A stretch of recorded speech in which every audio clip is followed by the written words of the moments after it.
카카오 모빌리티가 무서운 속도로 사업 영역을 확장시키고 있습니다. 택시, 콜 대리운전, 화물 운송까지 이동수단과 연관된 서비스 대부분을 운영하고 있다고 해도 과언이 아닌데요. 카카오의 이런 문어발식 사업 확장을 두고 업계 안팎에서는 우려의 목소리도 나오고 있습니다. 취재기자와 함께 관련한 내용 한번 짚어보도록 하죠. 박미라 기자 나와 있습니다. 일단 카카오 모빌리티가 영위하고 있는 사업들이 어떤 것들이 있는지 이것부터 한번 정리를 해봐야 될 것 같아요. 저희한테 카카오 T로 더 친숙한 카카오 모빌리티는 카카오 계열사 중 한 곳입니다. 카카오 모빌리티는 100여 개가 넘는 계열사 중에서도 사업 확장 속도가 가장 빠르다는 평가를 받고 있는데요. 모빌리티, 즉 이동수단과 관련된 서비스 대부분을 카카오 모빌리티가 운영하고 있다고 해도 과언이 아닙니다. 카카오 택시가 가장 대표적인데요. 택시 시장의 90%를 카카오 모빌리티가 장악을 하고 있습니다. 회사는 여기서 더 나아가서 퀵 서비스, 꽃배달, 또 셔틀버스, 그리고 화물 운송까지 사업 영역을 확장해 가고 있습니다. 얼마 전에는 디지털 전환이 느리다는 평가를 받아온 콜 대리운전 시장까지 진출한다는 소식까지 전해지면서 업계 안팎에서는 우려가 나오고 있습니다. 예. 근데 그 콜 대리운전 진출 앞두고 업계에서 좀 반발이 있다면서요? 구체적으로 어떤 반발이 나오고 있는 겁니까? 네, 아직까지는 대리운전 업체와 연락을 할 때 전화를 좀 많이 사용하시잖아요. 예.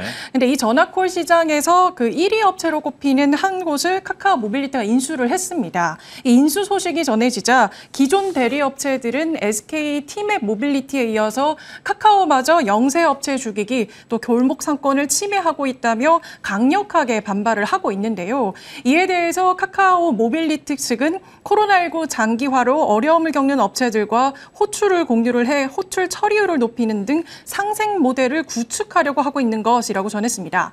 그러나 대리운전 업체들은 상생이 아닌 뺏는 거나 다름이 없다고 비난을 했는데요. 대리운전 중소업체 모임인 한국대리운전 총연합회가 저희에게 직접 보내준 입장문을 좀 살펴보면요. 카카오가 진입하기 전인 2016년 이전만 해도 약 6천여 개의 대리운전 회사들이 있었는데 현재는 약 3천여 개의 회사들만 남아있다고 토로했습니다. 그러면서 카카오가 원가 이하의 할인 정책으로 고객을 유치하고 또 기사들에게 카카오콜을 먼저 받으면 돈을 더 준다는 식으로 기사를 유입시키고 있다면서 막대한 자본으로 시장을 다 삼켜버리는 카카오가 혁신이라고 말할 수 있냐고 따져 물었습니다. 연합회는 앞서 지난 5월에도 대리운전을 중소기업 적합 업종으로 지정해달라며 신청을 했었는데요. 그 중소기업 적합 업종 지정 여부는 통상 1년 정도가 소요된다고 합니다. 그 상황이 이렇자 협회 측은 내일 오후에 대리운전을 하루빨리 중소기업 적합 업종으로 지정해달라는 촉구하는 그 기자회견을 연다고 하는데요. 현재 상황에선 카카오 모빌리티와 대리운전 업체 간의 협의점을 전혀 찾을 수가 없어서 앞으로의 상황 한번 지켜봐야 할 것 같습니다. 예. 카카오 모빌리티가 앞서 소개를 해준 것처럼 어떤 이동수단과 관련된 사업을 거의 다 영위하고 있다고 해도 과언이 아닐 거고 그 위로 올라가면 사실 카카오도 법에 접촉되지만 않으면 거의 모든 사업을 우리 일상생활에서 한다고 해도 역시 과언이 아닐 것 같은데 이런 좀 사업 확장에 대해서 우려의 목소리들이 분명히 나오고 있죠. 네, 맞습니다. 2006년 12월에 출범한 카카오는 계열사만 지금 120여 개 가까이 됩니다. 공정거래위원회에 따르면 국내 기업 중 SK그룹에 이어서 카카오가 두 번째로 많은 계열사를 보유한 곳인데요.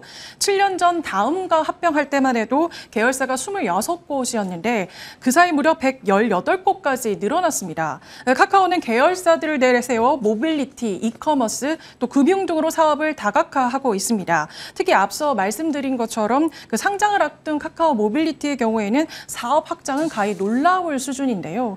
이 때문에 우려하는 시각 분명히 있습니다. 국민의 이동수단이 카카오 한 곳에 좌지우지될 가능성도 배제할 수 없다는 건데요. 실제로 카카오티는 택시 시장에서 안정적으로 안착을 하자 유료화를 시도를 하고 있고 최근에는 별점에 따라서 택시 배차를 혜택을 준다고 해서 논란도 일었습니다. 전문가들은 이 문제를 두 가지의 관점으로 들여다봐야 한다고 말하는데요. 그 전문가의 설명 한번 직접 들어보시죠. 이제 4차 산업혁명의 가장 대표적인 것이 바로 스마트폰으로 모든 것을 예약하고 결제하고 하는 겁니다. 독과점의 행포도 있지만 4차 산업혁명에 이렇게 우리가 편성을 해야 됩니다. 카카오가 우리 생활 밀착형이기 때문에 우리 일상생활의 모든 것을 전부 다 스마트폰 카카오를 이용해서 이용하고 있다. 그래서 장점도 있지만 독과점이라고 하는 단점도 있다. 양면 다 있다고 하는 것을 우리가 감안해야 되겠다. 이렇게 얘기할 수 있습니다. 결국 그 플랫폼과 기존 업체들 간의 타협점을 찾을 수밖에 없는 그 실정인데요. 전문가들 사이에선 카카오 모빌리티가 사업 운영에 따라 발생한 수익의 약 10% 정도는 택시나 대리운전 업체들을 포함한 기존 산업에 기부해서 상생하는 방법도 고려해 볼 필요가 있다고 조언이 나옵니다. 예.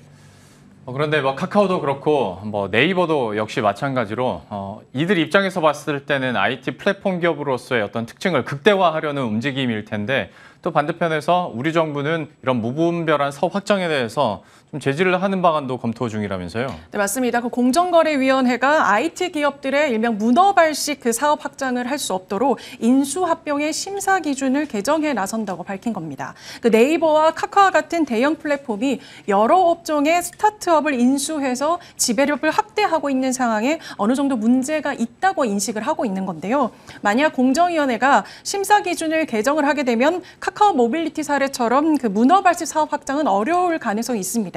다만 일각에서는 이런 조치가 정상적인 인수합병까지 위축시킬 수 있다는 지적도 나오고 있는데요. 스타트업 생태계 그 활성화를 가로막을 수 있다는 겁니다.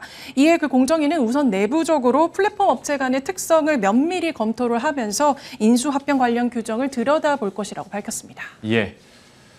지금까지 박미라 기자와 함께했습니다. 잘 들었습니다.